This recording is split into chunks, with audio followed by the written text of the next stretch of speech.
Now let us return to the 10 necessary steps in starting an industrial safety program. In the first half, we considered the first 6 steps. So we're ready for the 7th step, mechanical safeguarding. When a company energetically and thoroughly takes every precaution against mechanical injury, it's the best evidence in the world to the workers that management is in real earnest about safety. The point of operation on such machines as saws, power presses, and grinding wheels should be effectively guarded. All power transmission hazards, such as belts, pulleys, and shafting, should likewise be guarded. When new machines or equipment are purchased, management should demand that they be so designed that hazards are not merely covered up, but are eliminated. Invariably, efficiency and production are increased on such machines. Is it actually possible to eliminate such accidents? Many companies, Mr. Ellis, have practically done away with machinery accidents. For example, one company, which has pioneered an engineering revision of their power presses, has almost entirely eliminated all power press accidents. Just how bad was it before? Their average was 36 fingers a year. And what about production? The same company's production has been increased 60%, and I can add that many other industrial concerns could expect similar results. Machinery guarding is a big subject. Where can we get more information about it? The National Safety Council and the United States Department of Labor have a number of pamphlets which will give you excellent information. Insurance companies, state departments of labor, and others have valuable data available. Once the safety program is underway, an alert and safety-conscious management will undertake the improvement or redesign of machinery, equipment, and processes with the intention of entirely eliminating hazards. Corrective guarding produces good results, but more fundamental changes in machinery design should eventually be the goal of every management. Provide facilities for first aid. This is the 8th step in starting a safety program. Injured workers should be provided instant care. All too frequently, small minor injuries, such as cuts, bruises, burns, strains, become major injuries because of infection or inattention. Even in the smallest companies, a well-stocked first aid kit can be provided.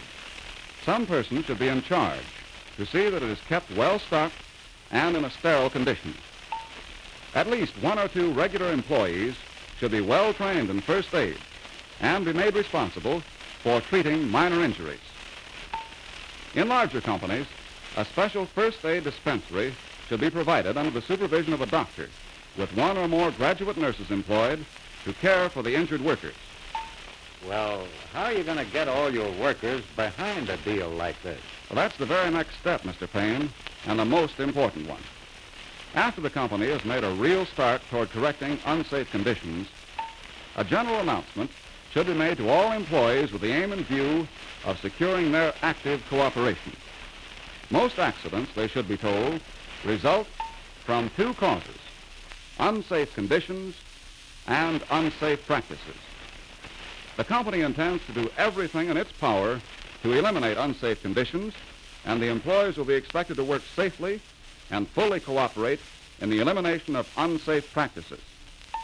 Maybe they won't know what the unsafe practices are. Well, quite often they don't, Mr. Payne.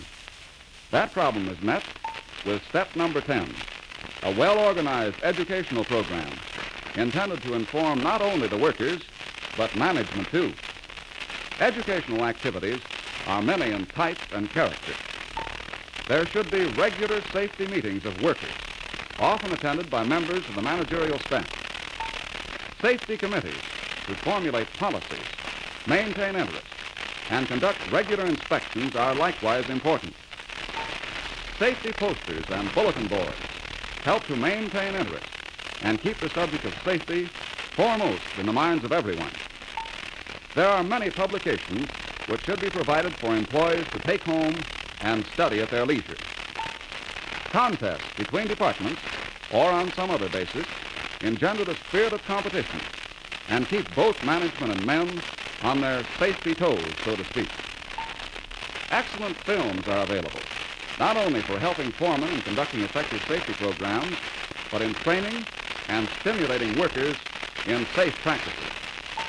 Mr. Randall, how can we compare our safety record with other companies or with the national average? We'd like to measure our safety accomplishments as we go along with this program. That is what frequency rates are for. Anyone can figure the frequency rate as easy as keeping a batting average. The frequency rate is the number of lost time injuries per million man-hours. A lost time injury is one that keeps a man from returning to work on his next regularly scheduled shift. With a 40-hour week and a 50-week year, 500 men would work 1 million man-hours in 1 year. Now, 100 lost time injuries would constitute a frequency rate of 100. Is that good? No, sir. That's very bad. No frequency rate above 10 should ever be considered as good. And many industries, even hazardous ones, have rates of 0 for years at a time. And it can be done. It certainly can be done. The engineer was right. It can be done by any company. And before we close this very brief presentation, actually, we've only touched the high spots, let's note just a few things the foreman can do. Progressive employers have come to realize that the foreman is a key man in safe production. In the eyes of the workman, he represents the company. Management plans are ineffective unless the foreman carries them out.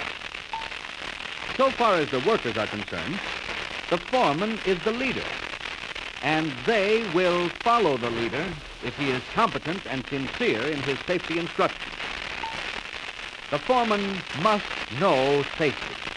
He can study, get into safety training courses, consult with the safety director, solicit suggestions from the workers.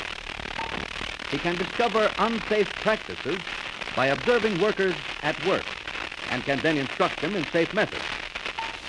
With new workers, he can, with tact and a friendly attitude, impress the men that here is a shop where everybody is pulling together to prevent accidents. In wartime, many new people are taking over occupations for which they have had no previous experience. The alert foreman will make sure, by thorough instruction and vigilant supervision, that such new people know how to perform their jobs safely. The foreman will make systematic inspections of his own department and will strive to eliminate every dangerous place or practice. The responsibility of seeing that adequate guards are provided and always used and kept in repair is an urgent matter of good foremanship. Keeping tools and machines in proper repair and adjustment is another way foremen can maintain a safe department and contribute to increased war production. The foreman can insist that all injuries, even trivial ones, receive prompt first aid. And he will assume the large responsibility for holding department safety meetings to keep up interest and train workers in safe performance. To every man who represents management in an industrial plant, president, manager, superintendent, safety director, or foreman, comes in these days of World War II the grave responsibility for preventing the stupendous and unnecessary manpower losses through injury.